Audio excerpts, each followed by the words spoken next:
అందరికీ నమస్తే అండి. నేను మీ జర్నలిస్ట్ నవత. ఎక్కడున్నానని చూస్తున్నారా? నాగర్ కర్నూలు జిల్లాలోని ఎల్లమ్మ రంగాపురం అనే గ్రామంలో ఉన్నాను. చూస్తున్నారు కదా, ఇక్కడ ఈ టెంపుల్ని చూస్తుంటే ఎక్కడో తిరుపతి వెంకటేశ్వర స్వామి ఆలయాన్ని చూసినట్టుగా అనిపిస్తుంది కదా. తిరుమల వెంకటేశ్వర స్వామి ఆలయం లాగానే ఎల్లమ్మ రంగాపురంలో ఆలయాన్ని, వెంకటేశ్వర స్వామి ఆలయాన్ని నిర్మిస్తున్నారు. దీనికి 300 ఏళ్ల చరిత్ర ఉంది. ఇంకో ముఖ్యమైన విషయం ఏంటంటే, ఇది ఎండోమెంట్కి సంబంధించిన ఆలయమైనా దీని శిథిలావస్థలోకి వెళ్ళిపోయింది. ఇప్పుడు గ్రామస్తులందరూ కలిసి నాగిరెడ్డి గారి సహకారంతో ఈ ఆలయాన్ని మళ్ళీ పునర్నిర్మిస్తున్నారు. ఫిబ్రవరి 21 నుంచి 26వ తారీఖు వరకు కూడా ఇక్కడ అంగరంగ వైభవంగా అనేక కార్యక్రమాలతోటి స్వామివారికి ప్రాణప్రతిష్ఠ చేయబోతున్నారు. ఈ నేపథ్యంలో అసలు ఈ గుడి చరిత్ర ఏంటి, ఎన్ని వందల సంవత్సరాల నుంచి ఉంది, ఈ గుడి గతంలో గుడి ఏమైంది, మళ్ళీ కొత్తగా దీన్ని నిర్మించడానికి కారణం ఏంటి, ఆలయాలను కాపాడుకోవాల్సిన బాధ్యతలు ఏంటి అనేవి ఇక్కడ వాళ్ళతో మాట్లాడడం కోసం మనం వచ్చాం. కానీ ఒకటి మాత్రం చెప్తున్నాను, ఇప్పటికే ఈ ఆలయానికి సంబంధించిన విగ్రహాలన్నీ కూడా వచ్చేసాయి. మనకు అక్కడ కనిపిస్తున్నాయి కదా వడ్లు, ఆ వడ్ల లోపడే విగ్రహాలను ఉంచారు. ఇక ఆలయానికి సంబంధించిన ఏర్పాట్లు, పూజాది కార్యక్రమాలు అన్నిటికీ కూడా సర్వం సిద్ధం చేశారు. పీఠాధిపతులు, అలాగే మఠాధిపతులు, అలాగే స్వామీజీలు, ప్రధాన అర్చకులతో పాటు అనేక హోమాలను చేసి స్వామివారిని ప్రాణప్రతిష్ఠ చేయడంతో పాటు ఇక్కడ దిగ్బంధనం కూడా చేయబోతున్నారు. అంటే రంగాపురం వచ్చిన వెంకటేశ్వర స్వామి రంగాపురం ప్రజలతోనే ఉండాలి అనే విధంగా ఇక్కడ దిగ్బంధనం కూడా చేయబోతున్నారు. ఒకసారి ఈ ఆలయానికి సంబంధించి మొత్తం ఎక్స్పోజ్ చేస్తారు మా వాళ్ళు. వీడియో మొత్తం చూసేయండి. ఇక్కడ కొంతమందిని కలిసి అసలు ఈ ఆలయానికి సంబంధించిన పూర్తి వివరాలని మనం తెలుసుకునే ప్రయత్నం చేద్దాం. మనతో పాటు వచ్చింది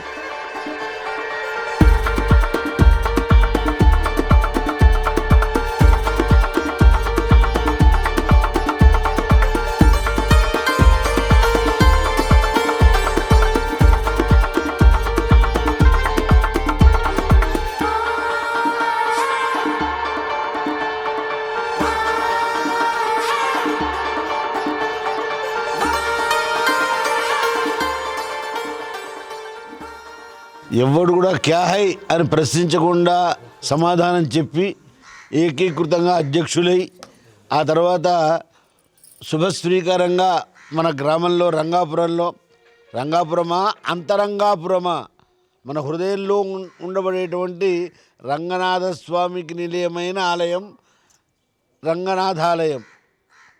రంగనాథుడు అంటే అంతరంగనాథుడు ఎవరు? శ్రీనివాసుడు. పెరియ పెరుమాళ్ళు ఎవరు? రంగనాథుడు. ఈ రెండింటినీ ఏకీకృతం చేస్తూ ఎక్కడో వైకుంఠంలో ఉండే రంగనాథుడు మన ఊరికి వెంకటేశ్వర స్వామిగా మనం అందరం ఏకీకృతంగా చెప్పే స్వాగతాన్ని మన్నించి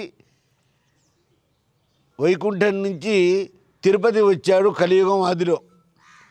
అక్కడ భార్యాభర్తలు, ఇప్పుడే మన సంజీవ్ రెడ్డి గారు చెప్పారు, రాజకీయ నాయకులు కానీ ఉద్యోగస్తుల భార్యాభర్తలు కానీ సరిగ్గా మాట్లాడుకోరు కదా, నిజమా అని అడిగారు. ఇప్పుడే అది నిజమేనండి అని చెప్పి, అరవేలు మంగాపురంలో అమ్మవారు ఉంటుంది, 7 కొండల పైన ఏమో స్వామివారు ఉంటారు, ఇద్దరు మాట్లాడుకునే సన్నివేశం ఎక్కడ దొరకటం లేదు అని చెప్పి ఇద్దరికి పక్కనే గొదలు కట్టించి గుడి కట్టించి, మా ఊరు రండి ఎంతసేపు మాట్లాడుకుంటారో మాట్లాడుకోండి అన్నట్టుగా సర్వాంగ సుందరంగా తిరుపతికి నిజ నివాస స్థానంగా జిరాక్స్ కాపీలాగా ఈ దేవాలయం నిర్మాణం చేశారు సంజీవ్ రెడ్డి గారు.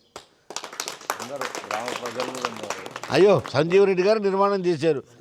కూలీలు సంజీవ్ రెడ్డి గారు చేశారనుకున్నా కూడా తప్పే. కూలీలు కట్టారంటే ఎట్లా ఉంటుంది? ఇంకా బాగుంటుంది. అలా కాదు, ఎవరు కర్తనో వారే. ఏమండి, సహకారం. రాముడు యుద్ధానికి వెళ్తే అందరూ సహకరించారు కాబట్టి మీరందరూ సహకరించారు, ఆయన కట్టారు. ఇప్పుడు కుంభాభిషేకం పూర్తి బాధ్యత ఈ కొత్త గ్రామాధ్యక్షులు గారు ఎవరు? మల్లయ్య గారు.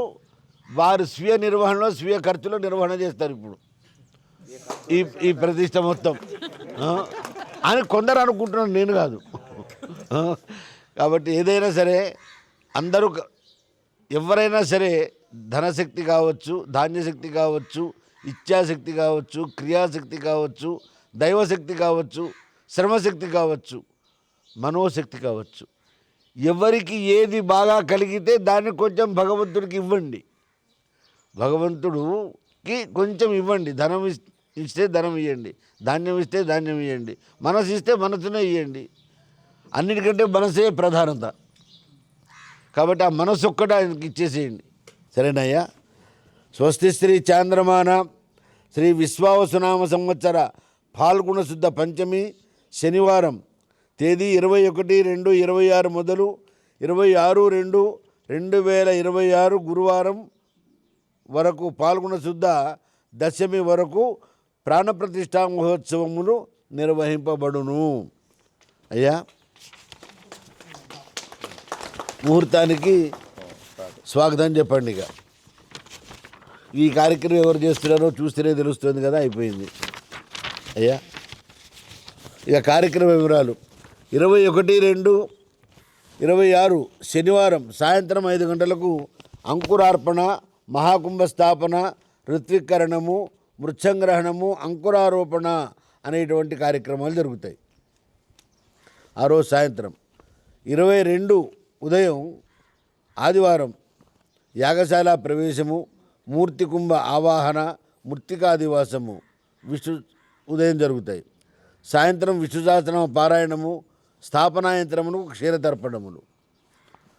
23వ తారీఖు సోమవారం పంచవింశతి మహాకలశాభిషేకం స్వామివారికి, తర్వాత జలాదివాసము, విశేష హోమములు, మంత్రపుష్ప నీరాజనములు.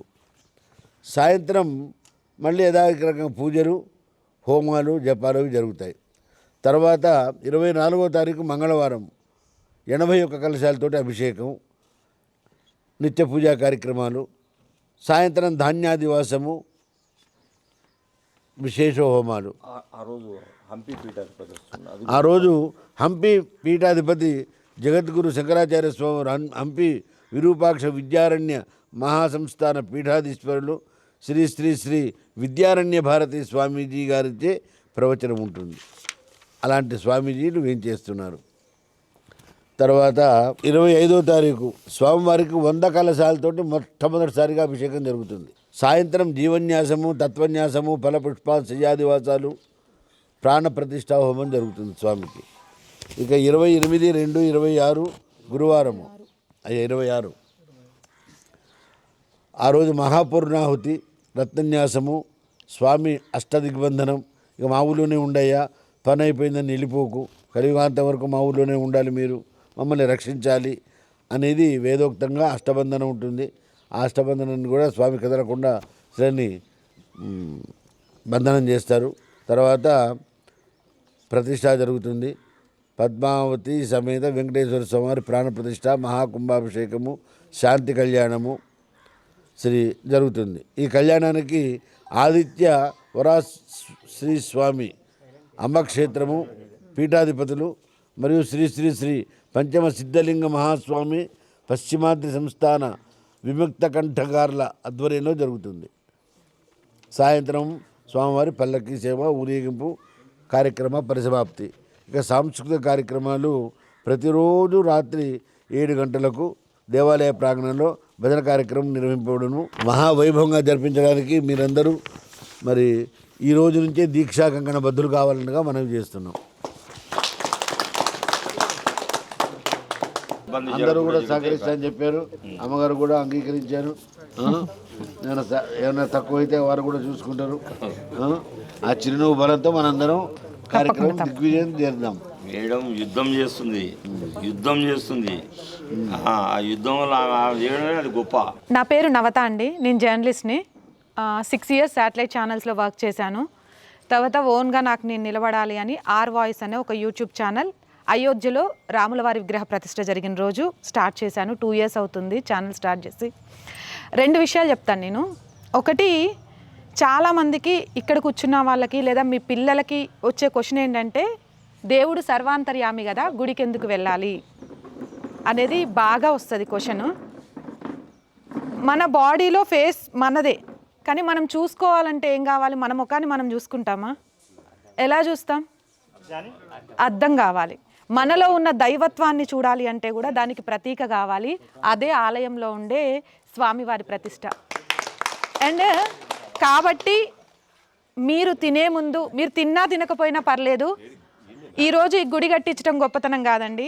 ఈ స్వామికి కలియుగం ఉన్నంతకాలం ధూపదీప నైవేద్యాలను ఏర్పాటు చేయడమే గొప్పతనం. ఎందుకంటే చాలా చోట్ల నేను చూస్తాను, గుడి కట్టించేస్తారు, గుడి అప్పుడు చాలా ఆర్భాటంగా చేస్తారు, తర్వాత చూస్తే కనీసం ఆ స్వామివారికి దీపం పెట్టడానికి కూడా ఎవ్వరు ఉండరు. అలాంటి పరిస్థితి మాత్రం ఆలయాలకు రానివ్వకండి.